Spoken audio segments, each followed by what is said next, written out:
Tenho algumas questões para a gente conversar. Estamos chegando bem próximo ao nosso final da série.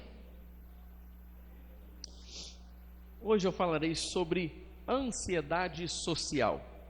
Se quiser acender a luz, pode também, por favor. Ansiedade social.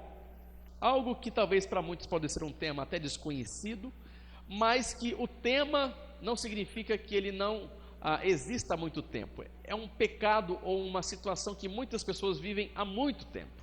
Há muito tempo. E pode ter diversos nomes. Pode ter o nome de temor aos homens. Pode ter o nome de timidez excessiva. Pode ter o nome de covardia. Ou pode ter nomes como ansiedade ou fobia social. Pode ter também o nome de vaidade. Mas, independentemente de qual seja o nome que a gente venha a dar, cada vez mais é um quadro espiritual que se reflete nas palavras, nas ações, no comportamento, que está dominando cada vez mais pessoas. Cada vez mais está dominando as pessoas.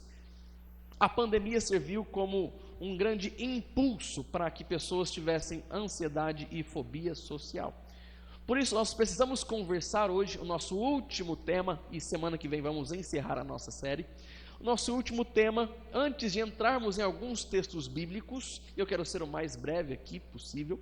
Antes de entrarmos nesses textos, eu gostaria que a gente conversasse um pouquinho, que você pensasse algumas perguntas que eu vou fazer para você, e se você se identifica com alguma dessas perguntas que eu te farei. Se você tem dificuldades nessas áreas, se você confirma na sua vida e no seu coração estes sentimentos e esses pensamentos que eu vou colocar para você aqui, sobre ansiedade social. Ouça com atenção. Primeiro, você tem medo de falar em público? Vai pensando enquanto eu vou perguntando. A sua mão começa a suar quando precisa puxar assunto com alguém? Você já sentiu vergonha só por estar em uma roda de conversa? Você evita interações na igreja, entre os seus irmãos, com medo de dizer alguma coisa errada ou de ser julgado por algum irmão ou irmã em Cristo? Você já se escondeu atrás de um celular, mexendo no celular, em qualquer coisa que seja, só para não precisar conversar com as pessoas ao seu redor? Pense um pouquinho também na sua história passada, na sua juventude.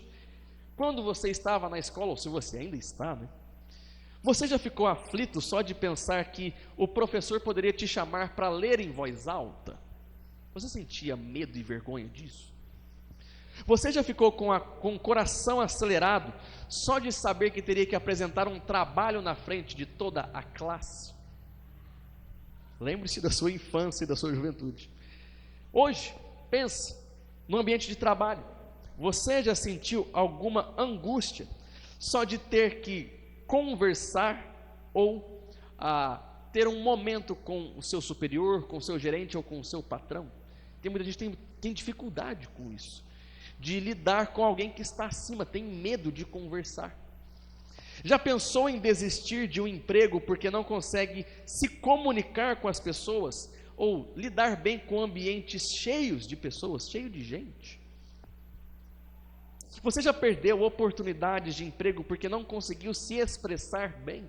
Você tenta explicar, tenta falar e não consegue se comunicar, se expressar? Pense no seu dia a dia. Você costuma se isolar das pessoas, mesmo quando sente vontade de estar com outras pessoas?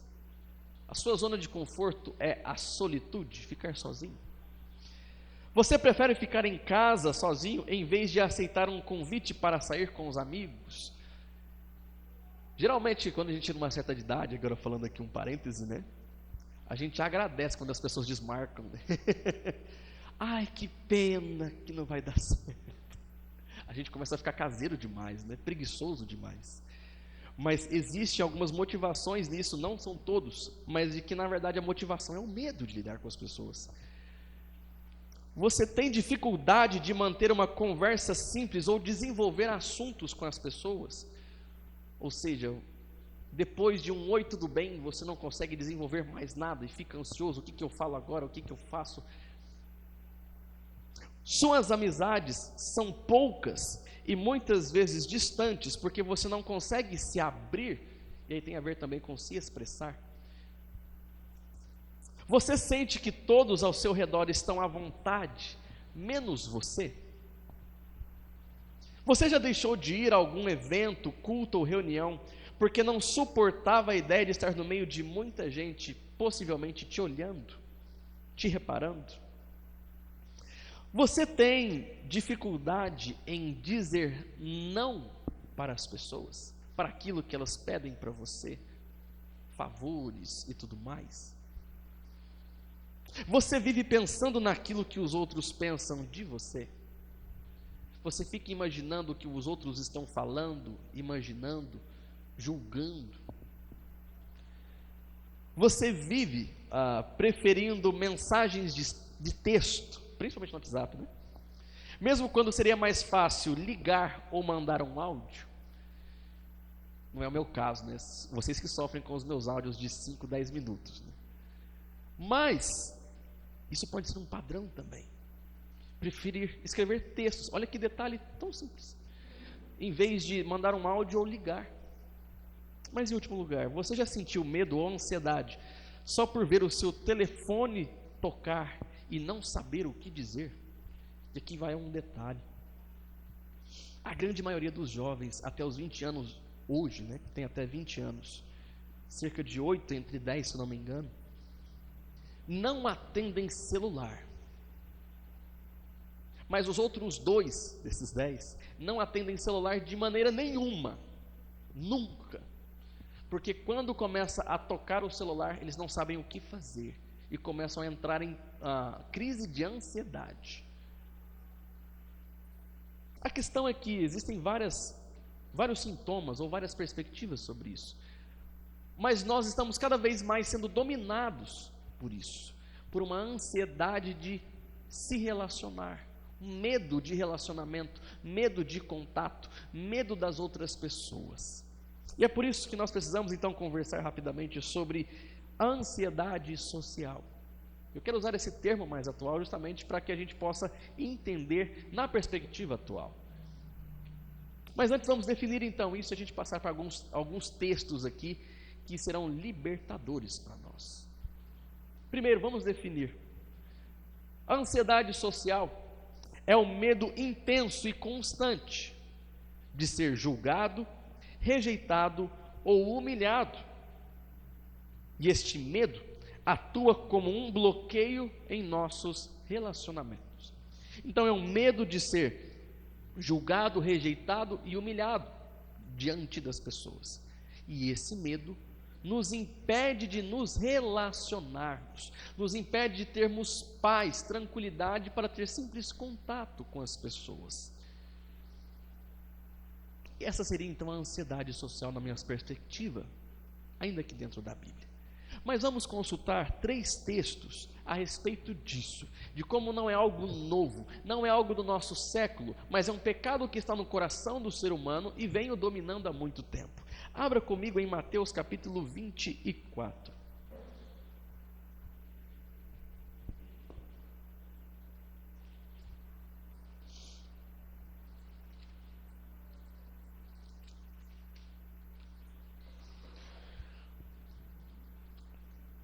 Evangelho segundo Mateus,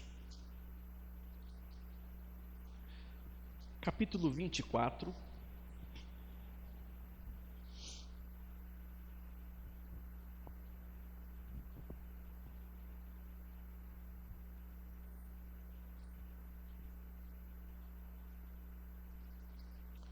Eu acho que eu errei o texto aqui, a referência. Se eu errei a referência.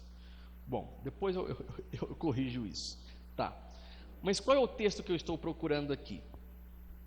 É o texto onde Jesus, ele menciona que os fariseus, eles gostam, eles adoram ser bajulados. Eles adoram a reputação que ele tem. Eles adoram ser chamados de mestres. Eles adoram ser vistos como pessoas piedosas, pessoas que oram demais, que fazem longos jejuns, pessoas que também doam esmolas para os pobres, pessoas que têm uma extrema importância na sua reputação. Jesus fala sobre os fariseus a respeito disso. Ele descreve essas pessoas como sendo pessoas que amam esta vanglória, essa reputação de serem piedosos e vivem em função disso. E então Jesus vai dizer que essas pessoas, esses fariseus, 23, qual versículo, Hermes? Ok. Obrigado. Isso, versículo 5. Mateus 23, versículo 5.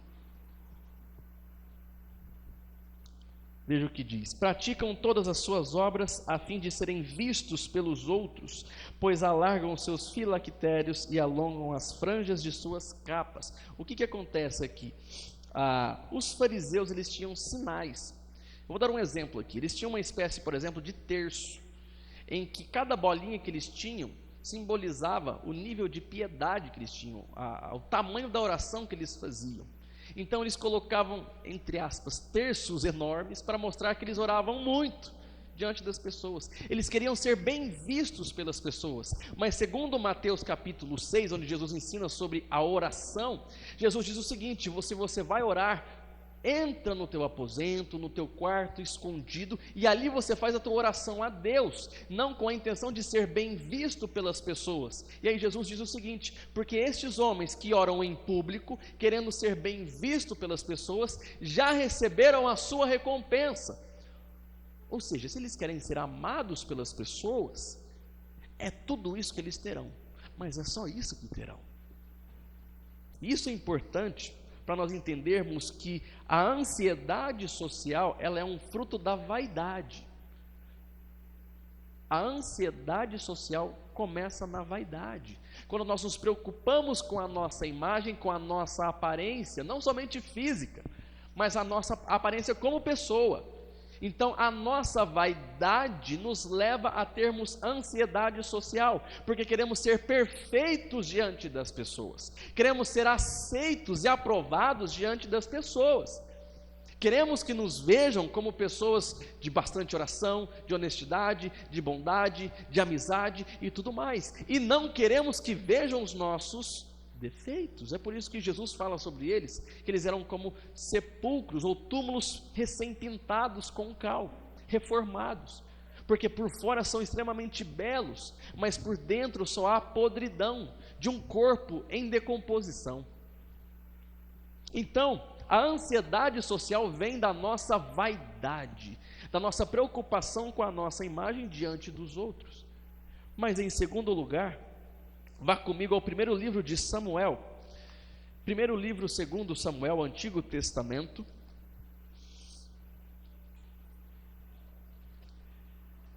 primeiro livro de Samuel, capítulo de número 15. Aqui nós temos uma história que muitos já conhecem, que é a desobediência do rei Saul, sendo o primeiro rei de Israel. Então nós temos em 1 Samuel capítulo 15 a seguinte situação: Deus ordenou a Saul: vai e faça guerra com os amalequitas e destrua tudo, inclusive as pessoas, todas as pessoas, não deixe sobrar ninguém. Porém o texto vai dizer que Saul então, ele poupou o rei, e não somente o rei, mas alguns animais também. Nesse cenário, Deus se desagrada de Saul, porque Saul foi desobediente. Agora, o motivo disso é que deve ser de atenção para nós. Veja o versículo 24, 1 Samuel 15, versículo 24. Veja o que Saul deu como desculpa, ou no caso, justificativa para desobedecer a Deus. Então Saul disse a Samuel: pequei, pois transgredi o mandamento do Senhor e as palavras que você falou, porque temi o povo e dei ouvidos à voz deles. Aqui no caso, nós temos alguém sendo controlado pela vontade dos outros, por aquilo que os outros pensam, por aquilo que os outros dizem, porque esse capítulo vai mencionar que ele, Saul e o povo queriam preservar o rei e alguns animais. Então, quando o povo clamou, nesse momento, infelizmente, a voz do povo foi a voz de Deus. Ele se dobrou àquilo que as pessoas queriam fazer. Ele estava preso a agradar aquelas pessoas, a agradar a multidão e continuar sendo um rei aprovado pelo povo. Ele não queria dizer não para aquelas pessoas. Perceba esse detalhe. Portanto, ele arrumou um grande problema para a sua cabeça. Portanto, ele pecou contra o Senhor porque não queria dizer não para as pessoas. Aqui nós temos então o medo da rejeição, sendo um segundo motivo para a ansiedade social. A maioria de nós temos medo da rejeição por diversos motivos. Alguns porque tem um passado de muita rejeição dos pais. Alguns porque tiveram experiências traumáticas com relação a isso. E outros porque simplesmente temem. Colocam em sua cabeça que não querem viver a experiência da rejeição, não querem ser reprovados por ninguém, não querem magoar ninguém, porque tem uma dependência emocional nos outros. Diante desse cenário, precisamos entender que a ansiedade, ela vem da vaidade, com a nossa preocupação com a nossa imagem, mas também vem do nosso medo da rejeição, de sermos rejeitados pelas pessoas ao nosso redor, de alguém virar a cara para a gente, de alguém ficar chateado com a gente, ou nunca mais conversar conosco. E diante desse cenário, nós temos um último texto aqui. Vá comigo para João, Evangelho segundo João, capítulo 12. Veja que isso não é uma questão somente para a humanidade em si, como aqueles que não têm Jesus. Vamos ver aquilo que aconteceu com crentes recém-convertidos, que têm o Espírito Santo de Deus. João capítulo 12, versículos de 36 ao 43. Jesus estava ensinando e pregando, e ele foi contestado por algumas pessoas que ali estavam, pelas autoridades de Israel. E aí nós temos o seguinte relato, versículo 36, a partir da metade do versículo 36.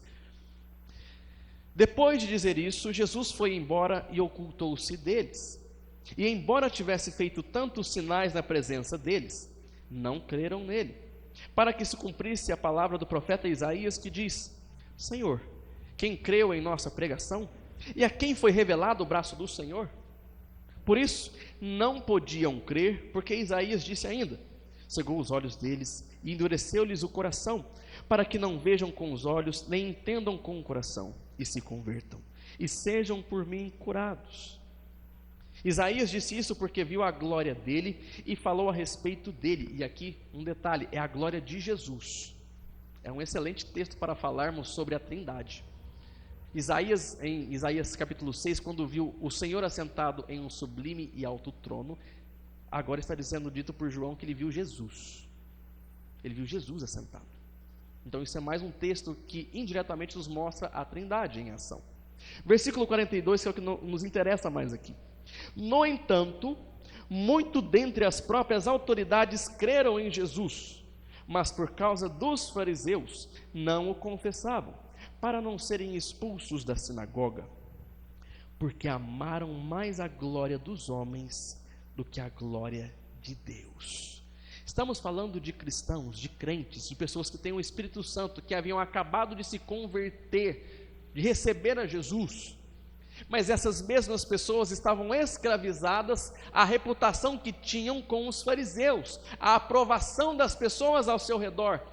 Eles estavam debaixo daquilo que seria chamado hoje da ansiedade social, que controla a atitude dessas pessoas. Por medo dos outros, eles tomam algumas escolhas. Aqui é dito então que porque eles amaram mais a glória dos homens, eles então não se apresentaram como cristãos, seguidores de Jesus. Amaram mais a glória que vem dos homens do que a glória que vem de Deus, a reputação, a aprovação, a imagem. Diante disso, precisamos chegar a uma certa conclusão. Seja por causa da vaidade, ou seja por medo da rejeição, essa ansiedade social, esse temor aos homens, escraviza você às outras pessoas. Você perde o controle da própria vida e passa a viver em função dos outros, daquilo que os outros falam ou poderiam falar, pensam ou poderiam pensar, daquilo que os outros são ou poderiam ser perto de você. Você vive em função das outras pessoas, querendo agradar as outras pessoas, impressionar as outras pessoas. Mas ao mesmo tempo você é falho, você é pecador, você comete erros. E vai buscar com todas as suas forças esconder os seus próprios erros, as suas próprias falhas e os seus pecados, porque não quer ter uma má impressão diante dos outros. E isso é escravizador, porque você começa a ser controlado pela opinião do outro, pelo pensamento do outro, e na grande maioria das vezes, são coisas que nós colocamos em nossa cabeça, são coisas que você imagina que o outro está pensando sobre você. Precisamos lidar com isso, precisamos lidar com o nosso coração e aprender a nos livrar disso. Por isso eu quero rapidamente apresentar aqui 6 verdades para libertar a sua alma dessa escravidão às pessoas, dessa escravidão do medo de ser rejeitado, ou do desejo de ser aprovado, dessa escravidão das amarras do perfeccionismo. Vamos tornar a nossa vida mais leve, vamos tornar os nossos relacionamentos mais tranquilos, mais pacíficos, mais prazerosos, por meio da verdade da palavra de Deus. Por isso, abra comigo agora em Mateus capítulo 11, a primeira verdade que você precisa compreender a respeito da sua vida com os outros, da sua vida social. Mateus capítulo 11. Mateus 11, dos versículos de 16 ao 19. Mateus 11, de 16 ao 19. Aqui há uma menção em que Jesus está falando com a multidão, depois de João Batista ter sido preso.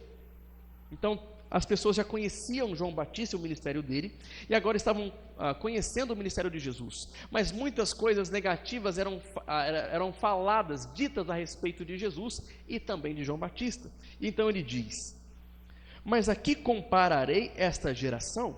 É semelhante a meninos que, sentados nas praças, gritam aos companheiros: nós tocamos flauta, mas vocês não dançaram. Entoamos lamentações, mas vocês não prantearam. Pois veio João, que não comia nem bebia, e as pessoas diziam: ele tem demônio. Veio o Filho do Homem comendo e bebendo, e as pessoas dizem: eis aí um glutão e bebedor de vinho, amigo de publicanos e pecadores. Mas a sabedoria é justificada por suas obras. Veja o que Jesus diz: se João não comeu nem bebeu, ele está com demônio. Se eu como e bebo, eu sou um comilão, eu sou um folgado. Ou seja, é impossível agradar as pessoas, todas as pessoas, ao mesmo tempo. Essa é a primeira verdade que você precisa entender. É impossível agradar todas as pessoas ao mesmo tempo. Você precisa se libertar disso. Você não vai agradar quase ninguém, na verdade, porque as pessoas têm um poço de insatisfação dentro de si, tem um vazio dentro delas, e você não será capaz de satisfazer ninguém.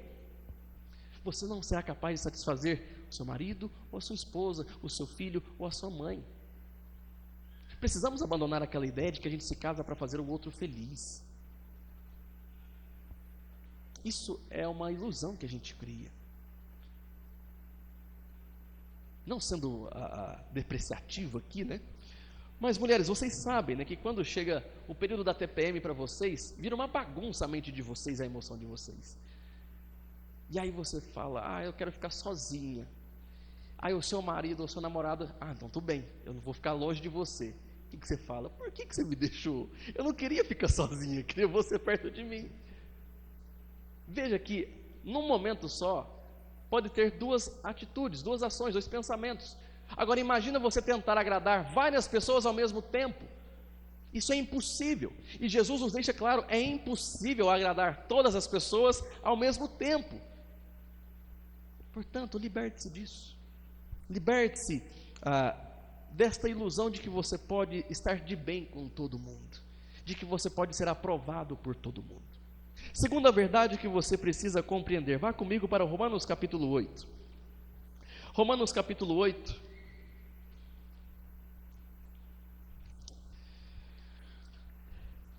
Carta aos Romanos capítulo 8, versículos 28 e 29.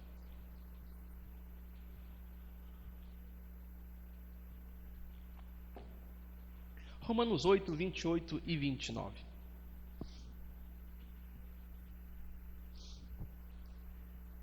Sabemos que todas as coisas cooperam para o bem daqueles que amam a Deus, daqueles que são chamados segundo o seu propósito. Pois aqueles que Deus de antemão conheceu, Ele também predestinou para serem conformes à imagem de seu Filho, a fim de que Ele seja primogênito entre muitos irmãos. Deus tem um propósito na sua vida, e Ele fará com que tudo coopere para esse propósito. Isso é o bem. Cooperar para o bem é cooperar para que esse propósito de Deus aconteça na sua vida. E qual é esse propósito de Deus na sua vida? Qual é o sonho de Deus para você? É que você seja igual a Jesus, que você seja parecido com Jesus, que as pessoas olhem para você e vejam Jesus Cristo. Esse é o plano de Deus. Muitos dizem, Deus tem uma grande obra na sua vida. Essa é a obra que Deus tem. É muito claro. Ele quer que você seja parecido com Jesus. E o que isso tem a ver conosco nesse assunto que estamos tratando aqui? Isso tem a ver com reputação. Nós queremos ter uma boa imagem diante das pessoas, uma boa impressão diante das pessoas, aprovação. Mas o que Deus quer de você não é que você tenha aprovação e uma boa reputação. O que Deus quer de você é que você seja como Jesus, que as pessoas olhem para você e vejam Jesus. Portanto, a reputação que você tem pertence a Deus. Entenda essa segunda verdade. A sua reputação pertence a Deus, e Ele fará com ela o que Ele bem entender. Talvez isso seja um pouco duro de entender, mas sim, a sua reputação, a sua dignidade pertence a Deus. E Deus escolheu humilhar muitos homens na história da humanidade, por amor, para que eles fossem moldados a Jesus Cristo. Portanto, entenda que a sua reputação, o seu nome diante das pessoas está sim vulnerável, mas está nas mãos de um Deus totalmente sábio, bondoso e perfeito para dominar isso, para governar a sua vida e a sua história. O que Deus vai fazer é moldar você a Jesus Cristo. Em alguns momentos Ele pode te levar a situações até mesmo humilhantes, injustas, constrangedoras. Mas pense, Ele fez isso com o próprio Filho. Ele levou Jesus Cristo à cruz, a ser humilhado, esquecido, zombado e amaldiçoado por muitos. Tudo isso para cumprir o seu bom propósito. Então desapegue-se da sua reputação. Ela pertence a Deus. E Ele pode em alguns momentos escolher feri-la, manchá-la. Terceira verdade que você precisa compreender. Vá comigo para Provérbios capítulo 6. Eu amo esse texto, Provérbios capítulo 6. Provérbios é um livro que todos nós precisamos mergulhar, entender e até mesmo memorizar várias verdades e princípios aqui. Provérbios capítulo de número 6, versículos de 1 a 5.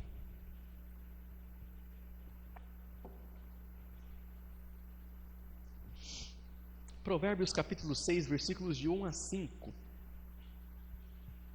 Veja o que diz: Meu filho, se você ficou por fiador do seu próximo e se comprometeu com um estranho, está enredado com as palavras da sua boca e ficou preso pelo que você falou.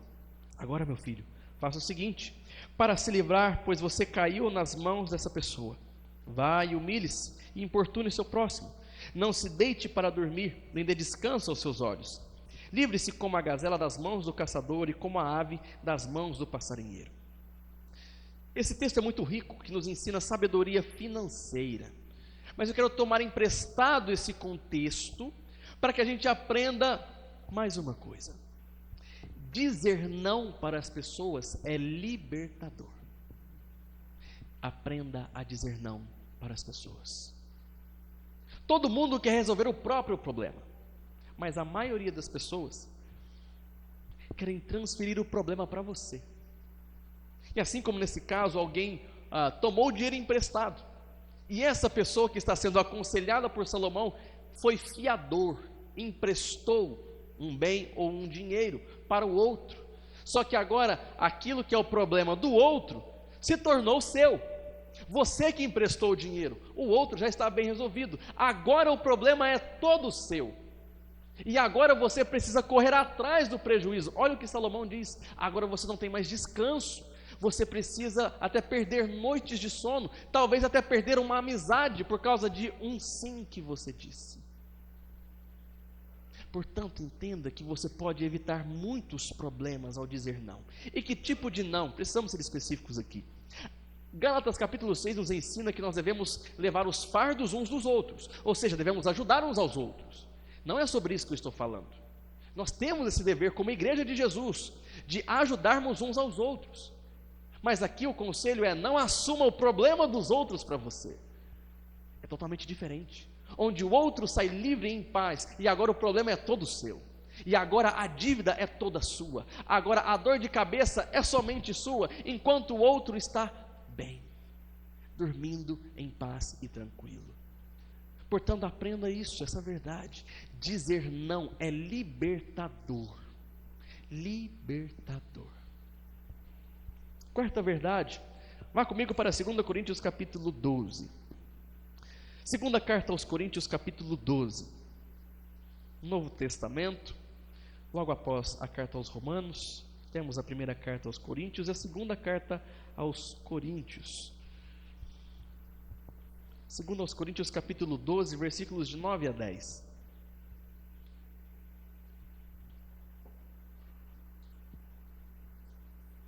Diz o seguinte: então ele me disse: a minha graça é o que basta para você, porque o poder se aperfeiçoa na fraqueza.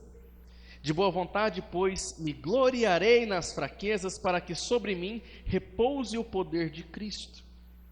Por isso sinto prazer nas fraquezas, nos insultos, nas privações, nas perseguições, nas angústias por amor de Cristo. Porque quando sou fraco, então é que sou forte. Quarta verdade que será libertadora para você. Deus tem um plano de usar as suas fraquezas para a glória dele. Nós temos muita dificuldade de lidar com os nossos pecados, as nossas falhas, os nossos fracassos. Nós nos envergonhamos disso. Mas Deus, Ele é tão bom, infinitamente bom e sábio, que Ele é capaz de pegar as suas falhas, os seus fracassos, os seus erros e transformar isso em coisa maravilhosa, para a glória dEle. É isso que Ele fez com Paulo. A fraqueza de Paulo revelou a grandeza da graça de Deus, de como Deus é bom, de como aquilo que Paulo é por causa do poder de Deus. Paulo não alcançava milhares ou até milhões de pessoas porque ele era bom, mas Deus usou a fraqueza de Paulo para mostrar às pessoas que aquilo que Paulo fazia era pelo poder de Deus, de que era a graça de Deus operando, porque Paulo não era nada, um simples ser humano.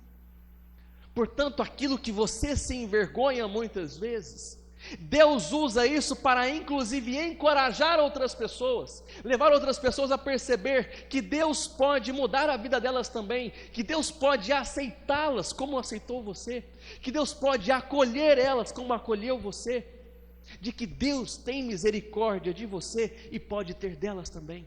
Outras pessoas olharão para as suas falhas, os seus fracassos e verão a graça de Deus, o amor incondicional de Deus, e então crerão em Deus.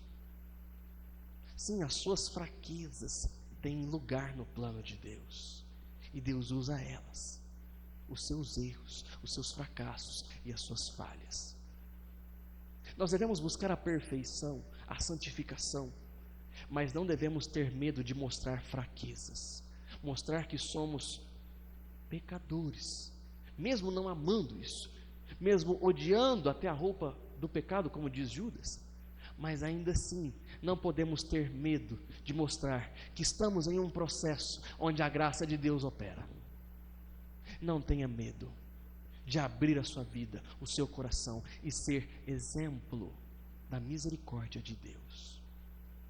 Quinta verdade que você precisa compreender, aí pertinho, Efésios capítulo 5, avance um pouquinho, algumas páginas, Efésios capítulo de número 5, um texto que muitos conhecem, Efésios capítulo 5, versículos de 25 a 27. Veja como que Deus trabalha conosco, com a nossa vaidade, com o nosso perfeccionismo, com a nossa percepção de nós mesmos. Efésios capítulo 5, versículos de 25 a 27. Maridos, que cada um de vocês ame a sua esposa, como também Cristo amou a igreja e se entregou por ela, para que a santificasse, tendo-a purificado por meio da lavagem de água pela palavra, para apresentar a si mesmo como igreja gloriosa, sem mancha, nem ruga, nem coisa semelhante, porém santa e sem defeito. Veja que nós temos um processo claro aqui. Primeiro, Jesus Cristo se entrega pela igreja, Ele morre no lugar da igreja, Ele demonstra o seu amor pela igreja ao morrer na cruz. E então, um processo se inicia na igreja do povo de Deus, em você, que é a santificação, essa lavagem pela palavra de Deus. A palavra vai purificando você, para que no dia em que Jesus voltar, você esteja em santidade plena, para que a gente esteja como igreja, sem ruga, sem mancha, sem mácula, ou seja, perfeição. Sacrifício, santificação e então a perfeição virá. Mas o que isso nos mostra? Nós precisamos entender essa verdade. Jesus Cristo primeiro te aceita e depois muda você. Primeiro Jesus te recebe, primeiro Jesus te acolhe e te torna aprovado diante de Deus. Depois Ele começa a limpar o seu coração, Ele começa a te dar vitória sobre os seus pecados, Ele começa a mudar a sua vida, Ele começa a te aperfeiçoar.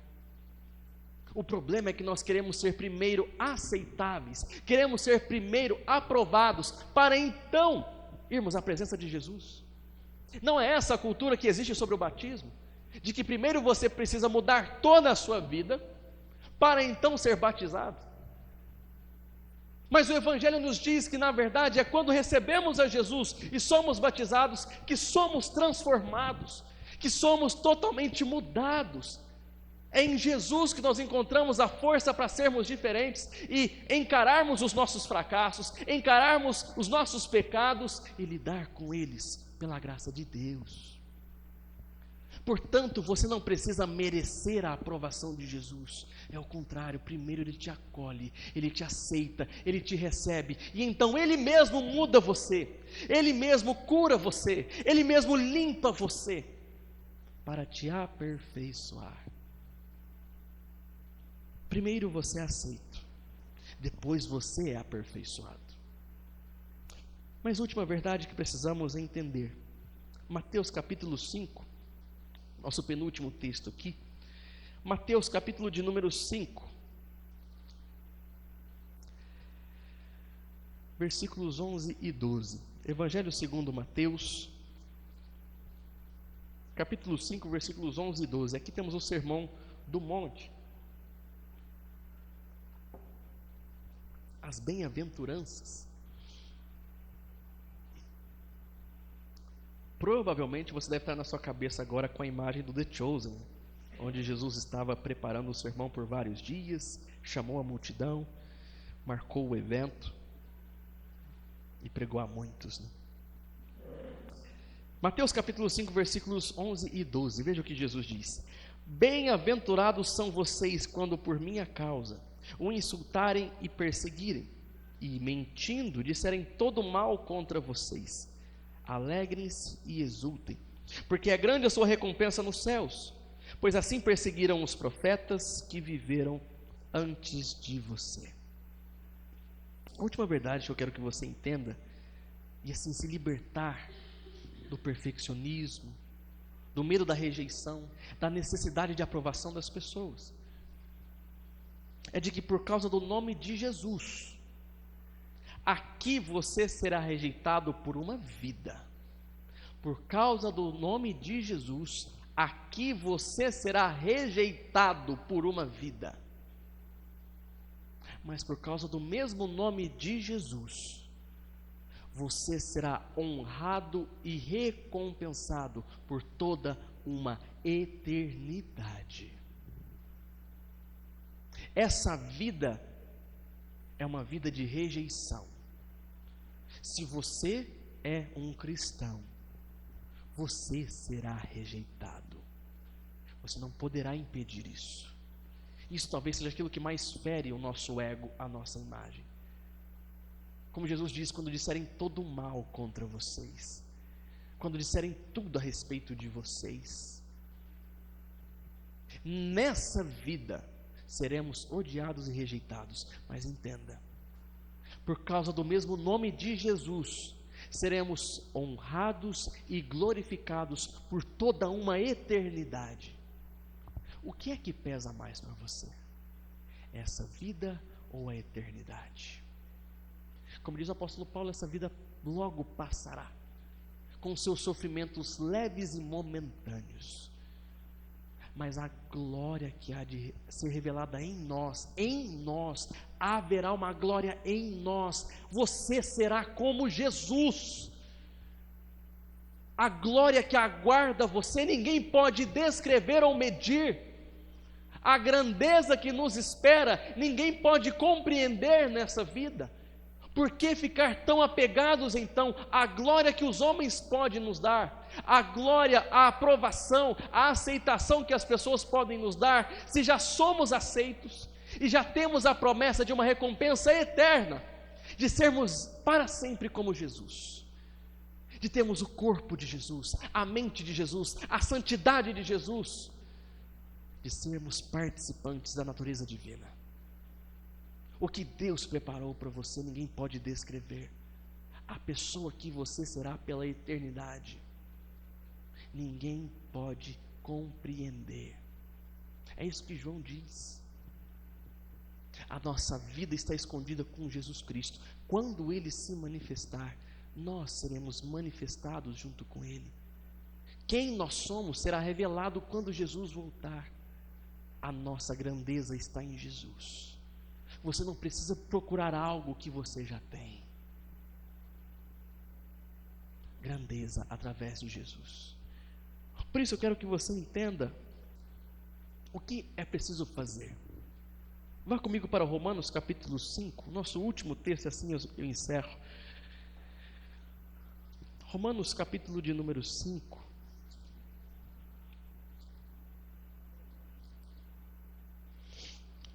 Romanos capítulo de número 5.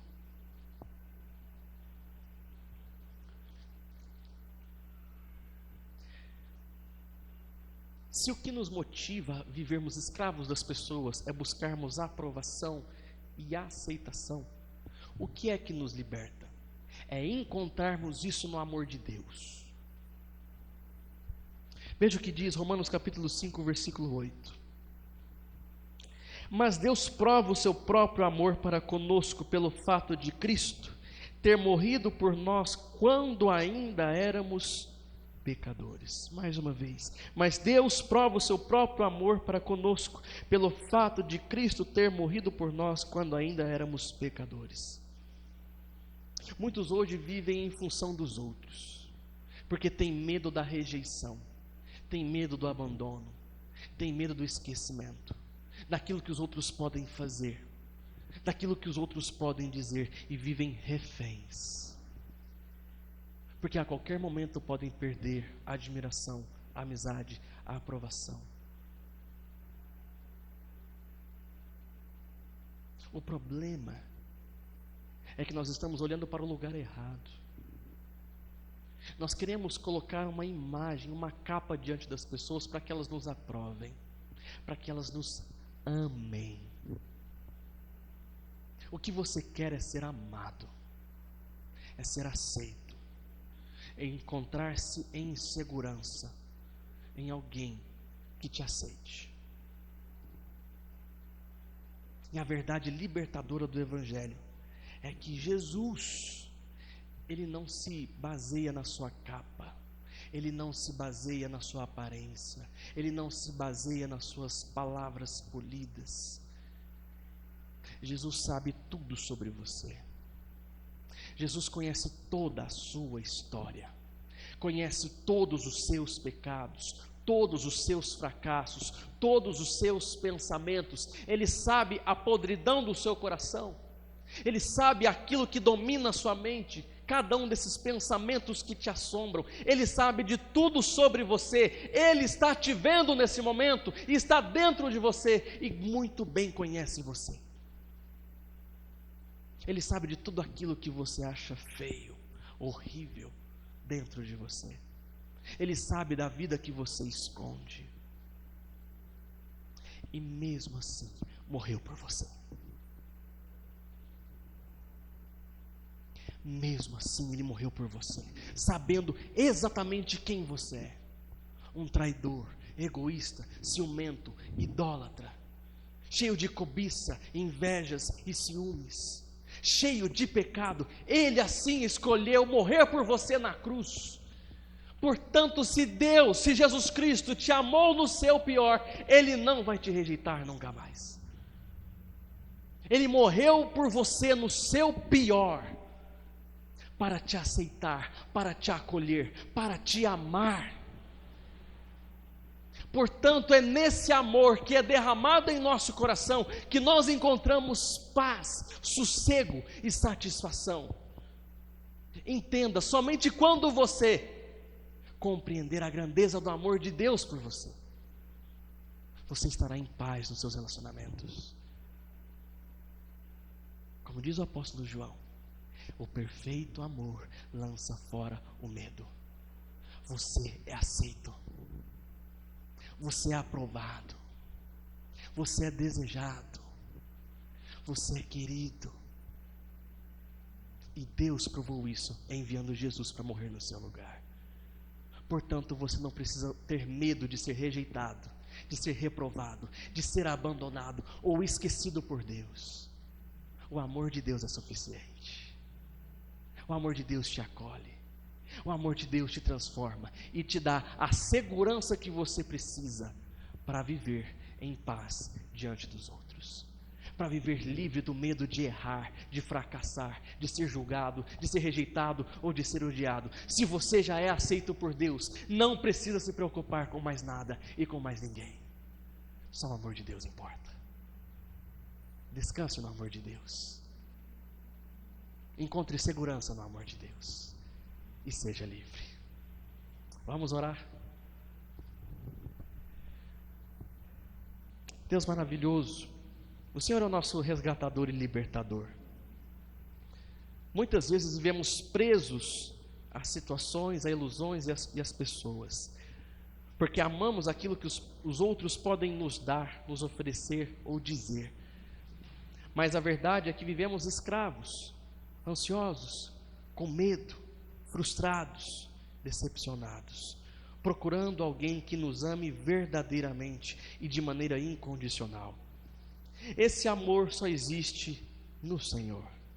Somente o Senhor nos ama de maneira incondicional, de uma maneira sacrificial, capaz de morrer por nós em nosso pior, conhecendo as nossas fraquezas e pecados. Por isso, nosso único pedido a Deus é que leve todo o nosso medo embora, que leve todo o temor do nosso coração e da nossa alma embora, por meio do seu amor. Esse desejo de aprovação, ó Deus, não precisamos ter mais. Esse medo da rejeição não precisamos ter mais. Essa escravidão ao que as pessoas pensam ou dizem, não precisamos ter mais, porque o Senhor nos alcançou, e o seu amor é suficiente, e o Senhor nunca nos deixará, nunca nos abandonará, essa é a tua promessa.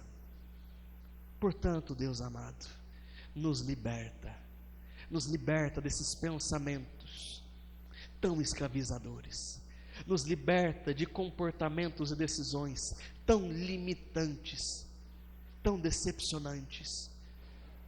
Nos liberta, Deus, e que encontremos no seu amor toda a satisfação e segurança que precisamos. É assim que nós oramos, meu Pai, em nome de Jesus Cristo. Amém. Louvado seja Deus.